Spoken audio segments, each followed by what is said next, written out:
So you've set your mind on building a phone with a hardware keyboard. Yes, you're aware the calendar says 2017, you're still seeing this one through. Your next big decision is where to find room for all that hardware. After all, modern smartphone design has been all about bigger screens and smaller everything else for years now, leaving precious extra room in which to squeeze in a keyboard. Back in 2015, BlackBerry got its ambitious Android experiment started with the PRIV, another handset featuring a keyboard. While that time BlackBerry elected to go the portrait mode slider route, allowing the phone to have a full-size screen as well as that keyboard. The KEYone drops the whole sliding mechanic for a monolithic design.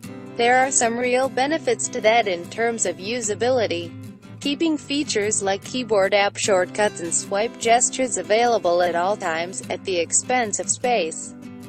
That's driven TCL to go with a petite 4.5-inch screen, one we'll talk more about next, rather than the big 5.43-inch panel on the PRIV.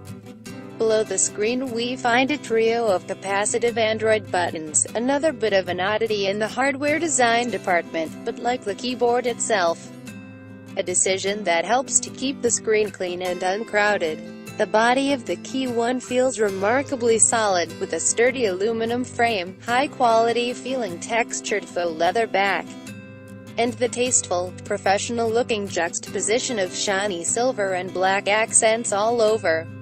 On the bottom edge below the keyboard we've got the phone speaker and USB Type-C port, and the headphone jack lives up top.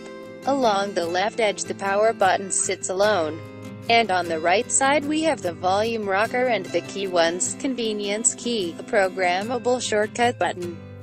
If it's been years since you've used a phone with a keyboard, or as is increasingly likely for a new generation of smartphone users, have never used one before, the KEYone's going to feel a little unnatural at first.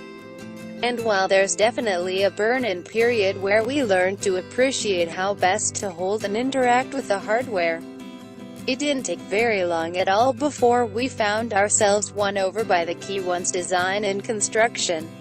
It's just quite well done, and feels a whole lot better than you probably thought was possible from a dying brand.